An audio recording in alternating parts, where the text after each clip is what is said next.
You're listening to the Less Stressed Lawyer podcast, episode 31. Today, we're talking all about reclaiming control of your calendar. You ready? Let's go. Welcome to the Less Stressed Lawyer, the only podcast that teaches you how to manage your mind so you can live a life with less stress and far more fulfillment. If you're a lawyer who's over the overwhelm and tired of trying to hustle your way to happiness, you're in the right place. Now, here's your host, lawyer turned life coach, Olivia Vizacaro. Well, hello. How are you? I am talking to you from my hotel room in Rome. I just got in today.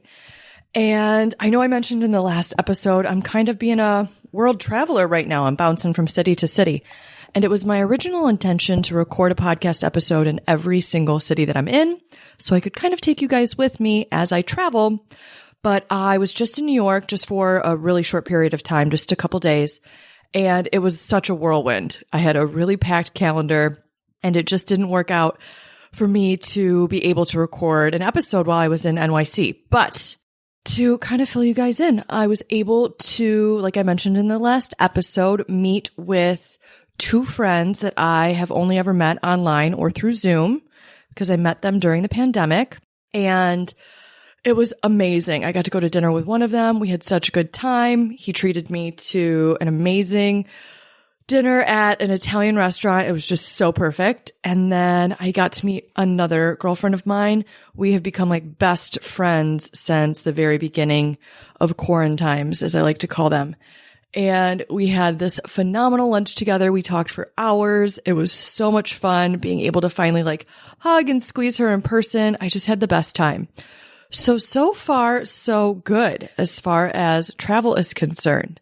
One of the things that I was thinking about as I was making my way to the airport yesterday to catch my flight to Rome was that a couple years ago, I guess not a couple, but like 5 years ago or so, I wouldn't have made the time to have dinner with one of my friends and then have lunch with another one of my friends. I would have told myself that work was too busy and I couldn't fit it in.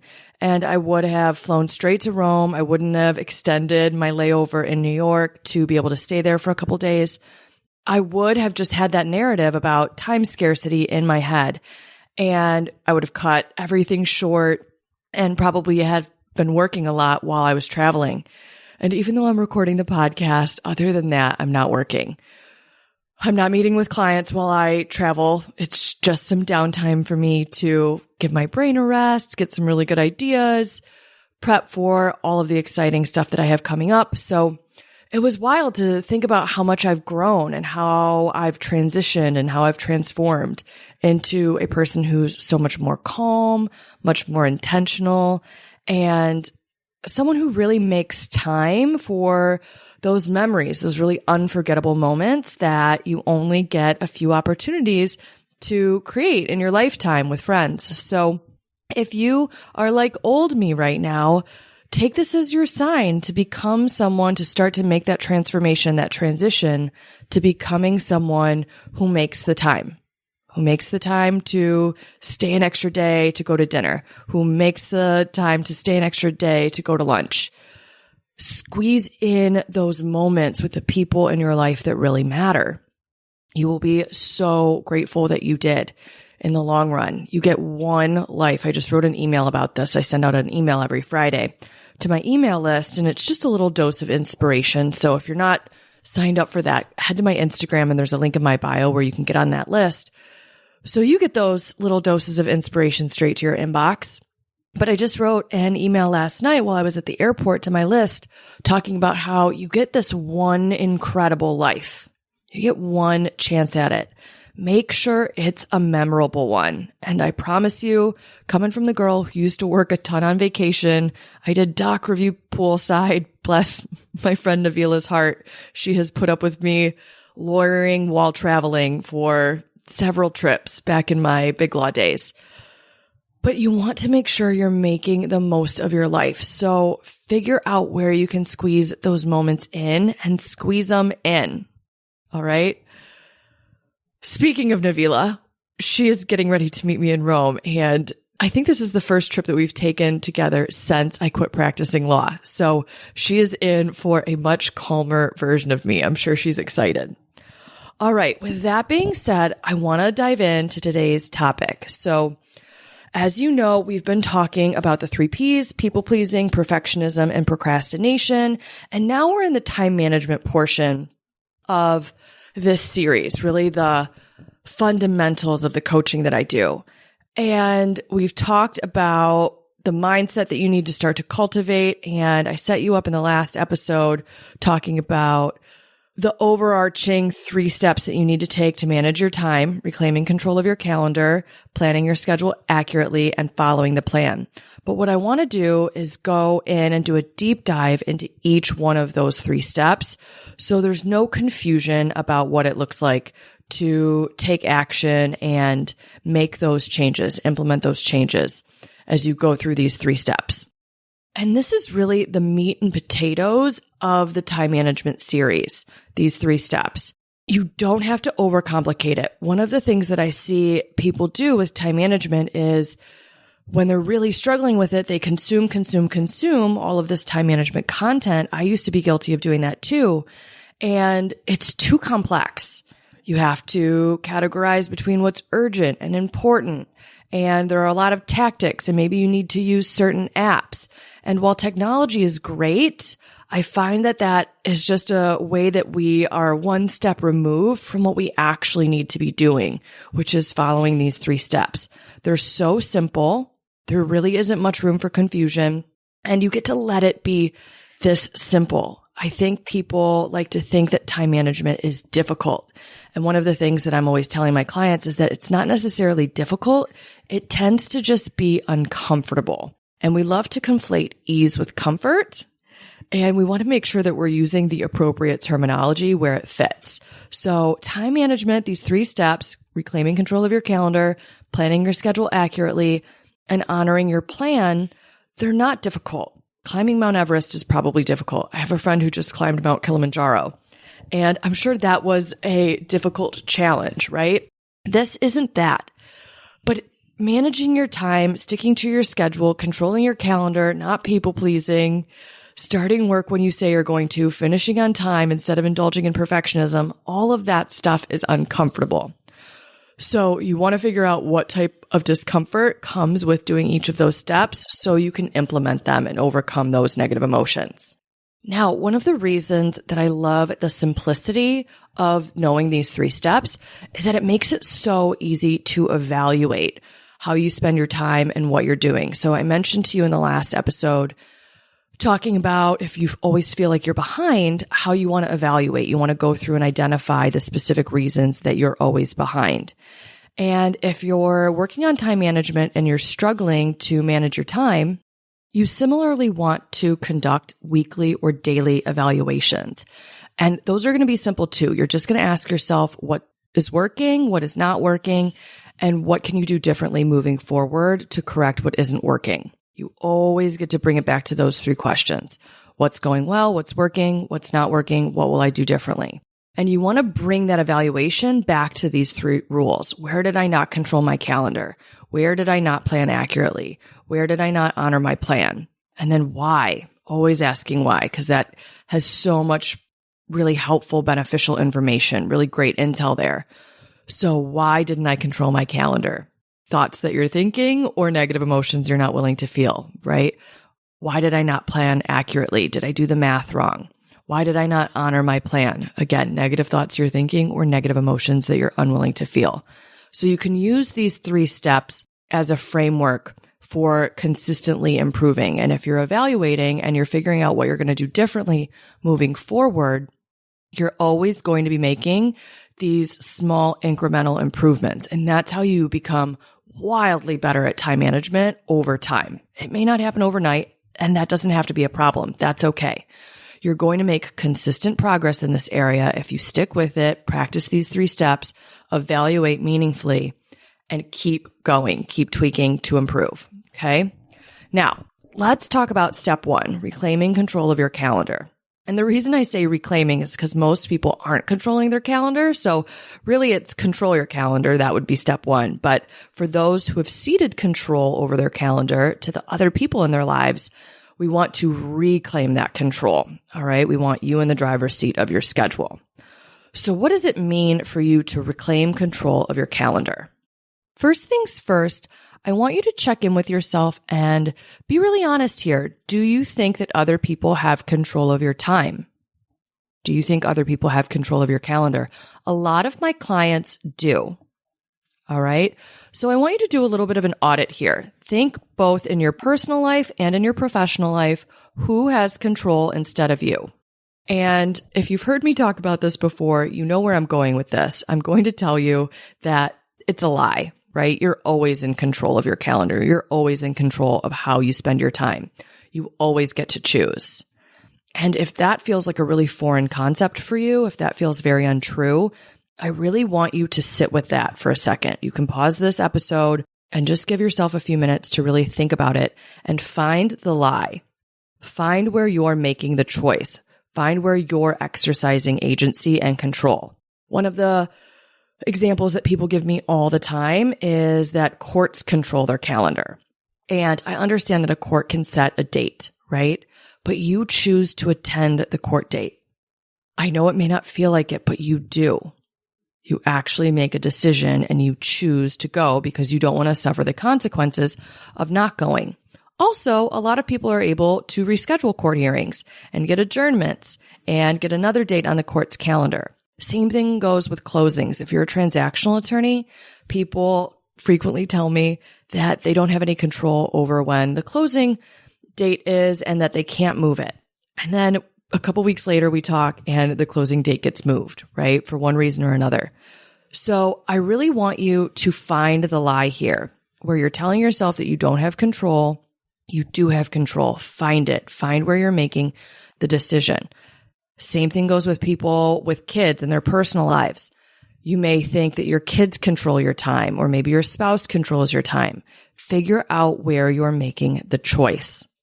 And again, this may be a challenge for you to find it, but really sit with it and find where you're exercising your own agency, your own autonomy. Another way that I have people start to identify their agency and autonomy that they're exercising is not to sound really dramatic, but think about what would happen if you were in the hospital. If you got into a car accident, God forbid, and you had to be rushed to the hospital and you were supposed to be at something, and the narrative of whatever you were supposed to attend, you were telling yourself that you had no control over attending that or not, that you didn't have a say in the matter, that someone else made that decision for you and that you just had to abide by it. But then you don't go because you're in the hospital, right? So something else would happen because you're not there. Either someone would cover for you if you had a court hearing, or things would get postponed. People would figure it out, but the plan would probably change and you'd figure out what to do from there. So I love that drastic example just because it evidences that the world wouldn't come to a screeching halt if you didn't attend something. All right. People would figure it out. So think about that in your own life. What are the things that you feel like you really don't have control over? Who has control instead? Find those people, find those instances, and then find the lie. Where do you actually have control? Where are you making a decision on how to spend your time? I also want you to find what one of my clients calls the creepy crawlers in your schedule. Now, creepy crawlers can either be things that are unplanned and they make their way into your schedule. It can also be people who have access to scheduling for you that come in and infringe on your calendar and make plans without your permission. They literally creepy crawl into your calendar, right?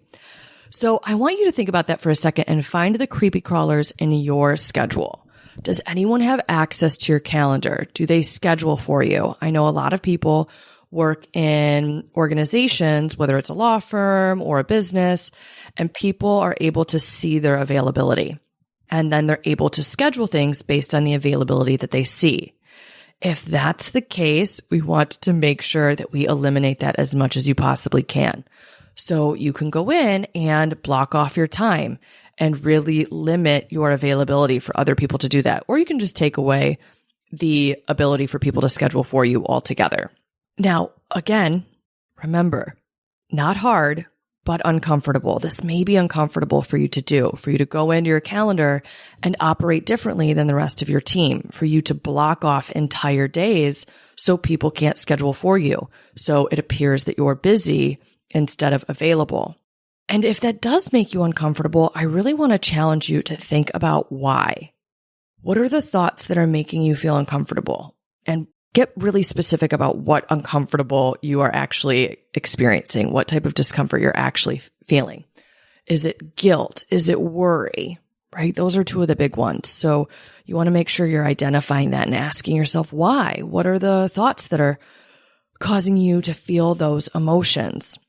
A lot of people just don't like to go against the status quo or the standard way that organizations operate. If everyone is always free and people have the ability to schedule anything on your calendar, it's going to feel a little foreign to operate differently, to be more boundaried, to block off time and have your calendar display that you're unavailable instead of free, right? It would require people to email you probably or give you a phone call to ask you when you're available, when you'd be able to meet, rather than just being able to go into your calendar and schedule that automatically. You could set it up to where you are only available certain times of day. So I teach a lot of my clients to have what I call office hours, where they maybe in the past have operated with an open door policy, and that has really led to mismanaged time. So instead of not being available at all, they just really limit their availability. So maybe instead of being available all day, they decide to have office hours where they're available to be contacted by someone else between 3 to 5 or 2 to 4 or 1 to 3, something like that. That gives them the morning to really get the bulk of their most important work done, free of interruptions. And then they're still able to be accessible to their team members, to their clients, to other colleagues, opposing counsel, when they have those office hours. Same thing's true if you have creepy crawlers who drop by your office unexpected. I know a lot of people are working from home nowadays. So maybe this is by way of Microsoft Teams or a phone call instead, or Jabber. I know we used to have that at the firm that I worked at. So maybe that's the case. That's how people are reaching out and getting a hold of you. Or they're swinging by and you want to be the person who's accessible. But then they come by, they ask a question, and then you make small talk, and then a half an hour goes by, and you lost 30 minutes of your day. If that happens every single day, that adds up, or multiple times a day. I used to be the office that people loved to swing by to have a conversation because I was really personable. And even though I love communicating with people and getting to know people and being really open and welcoming, it made me really unproductive, right? So you want to get clear on when you're available, when you're not.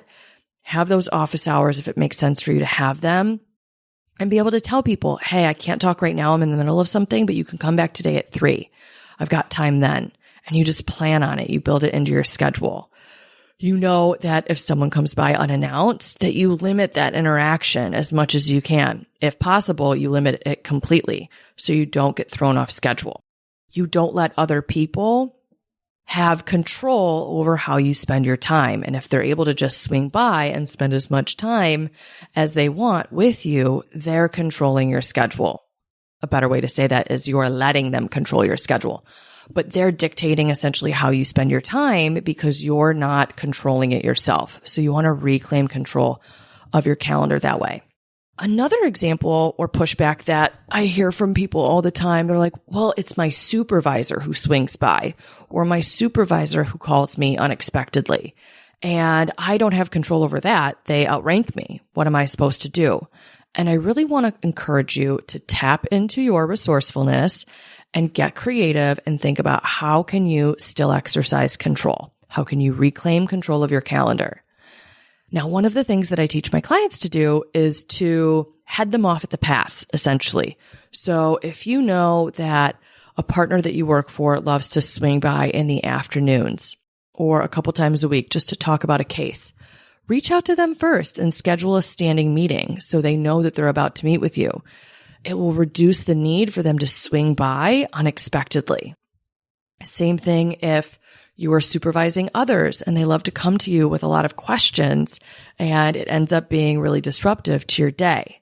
Plan scheduled meetings. You can do it once a week, twice a week. You can do it every single day if you want to, but build that into your calendar so you know to plan for it. You know when it's going to be. You're able to plan your other work around it so you're not multitasking and interrupting yourself.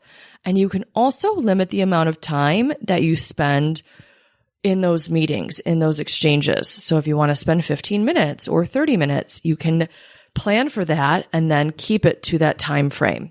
It's going to teach you how to be much more efficient and productive with the meetings that you have when you actually decide on a time frame for them and you force yourself to stick within that time limit. A big and common creepy crawler situation that I see in people's personal lives is family members that call them unexpectedly out of the blue. And a lot of people will have habits where they talk to their siblings or their spouse or their parents multiple times throughout the day or throughout the week.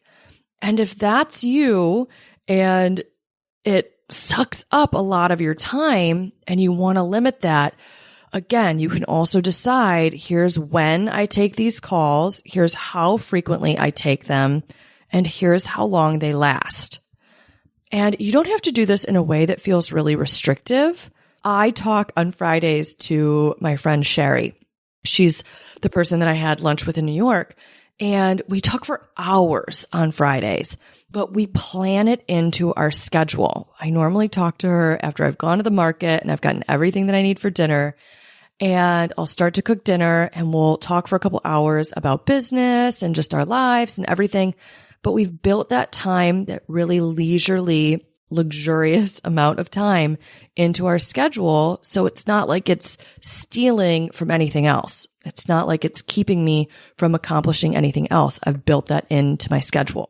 So if you like to have lengthy conversations, that's fine. You just want to plan for that. Make sure that the math works. This is another reason that I love doing these time audits, is to find out how much time do you spend on things like this, on talking with coworkers who swing by your office, or talking on the phone with friends and family members who call you unplanned, unexpectedly, and you just have the habit of answering because, again, you want to be accessible.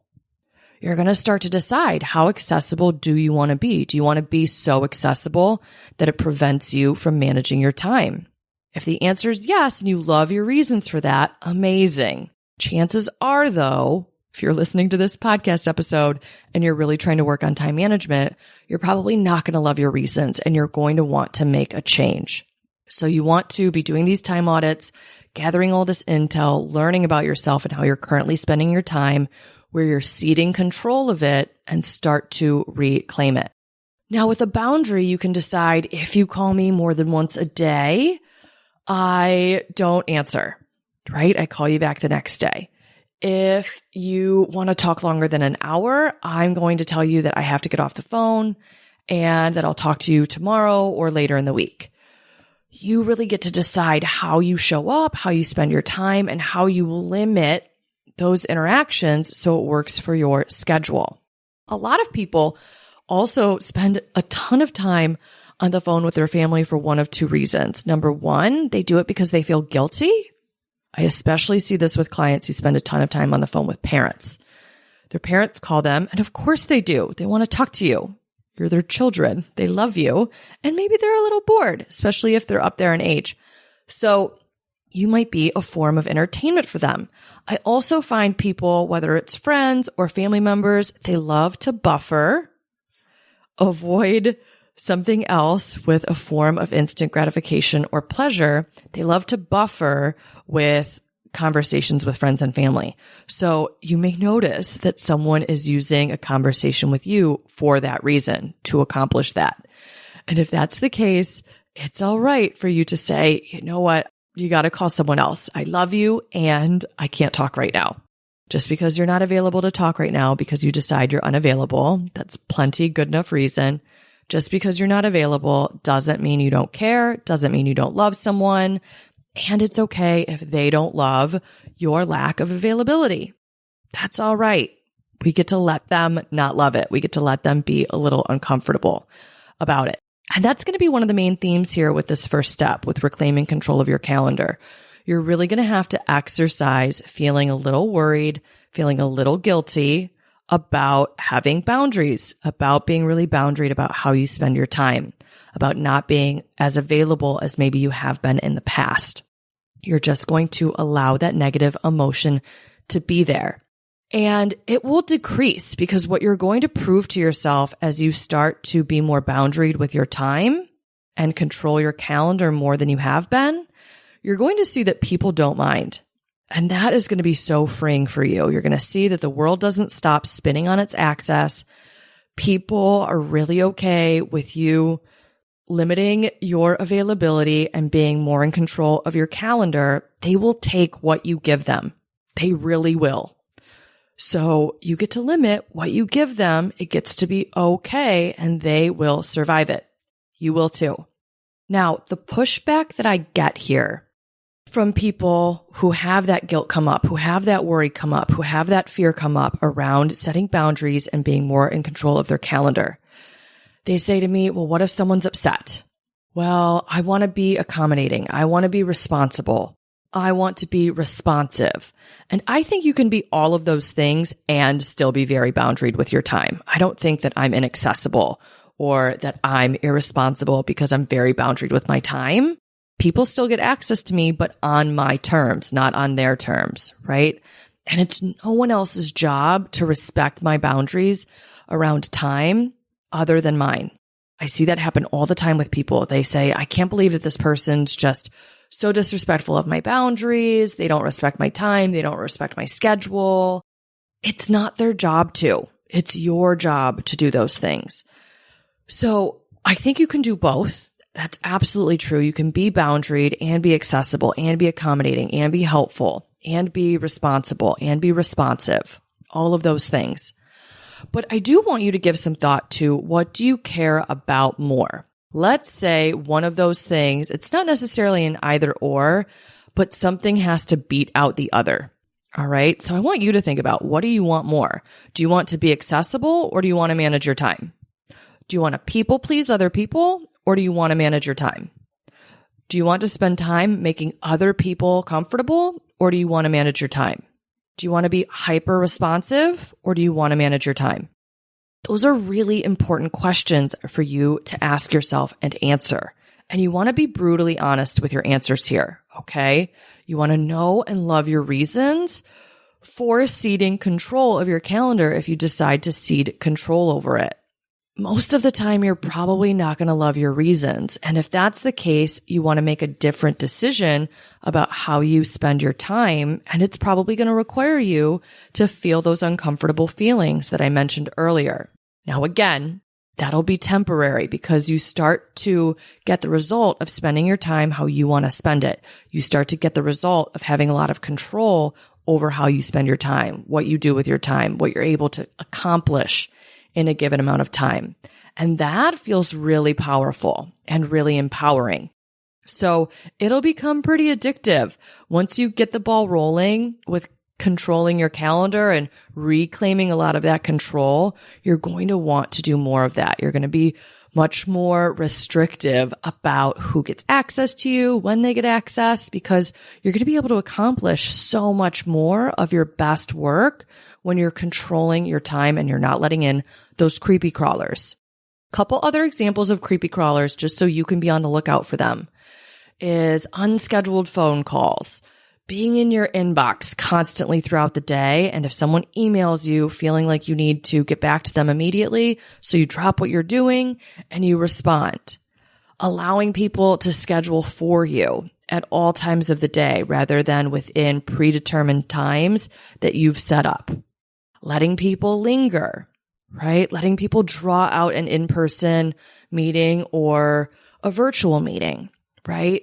Being someone who's unboundaried. If a call is supposed to be an hour, at the end of an hour, you got to wrap it up. And building the skill set to become someone who's really capable of doing that. Ending a call on time, even though it might be a little uncomfortable. And especially if you have a gift for gab, which a lot of my clients do, This is going to be tough because you like talking to people. It's fun, but you can start to see how impactful in a negative way it is to let things go on longer than you planned for, right? So you want to not let other people linger, and you want to not linger yourself. You want to limit that open door policy. You want to create those office hours instead. So those are some examples that I see where creepy crawlers come into play here, and some tweaks and changes that you can make in order to limit them. All right. Ultimately, like I said, this is why we want to be doing time audits, so you can see where you're not controlling your calendar, where you're ceding control to other people. Figure out who you're ceding control to, find the lie, figure out how you're actually in control, how you're actually exercising autonomy and making a decision, making a choice, and then figure out what you would need to do differently in order to control your time. All right, in order to reclaim that power, reclaim that control, and decide, what do you want more? To people please and be constantly accessible, or do you really want to be someone who masters managing their time? If you do want to be someone who masters managing their time, it starts with reclaiming control of your calendar. Okay? So that's what you're going to do this week. Really identify the places that you can reclaim more control over your calendar so you can control more of your time. All right, my friends, that's what I have for you this week. In the next episode, we're going to talk all about planning your schedule accurately. All right. I can't wait to dive in to step 2 of how to manage your time. Until then, have a beautiful week. Thanks for listening to the Less Stressed Lawyer podcast. If you want more info about Olivia Bizzacaro or the show's notes and resources from today's episode, visit thelessstressedlawyer.com.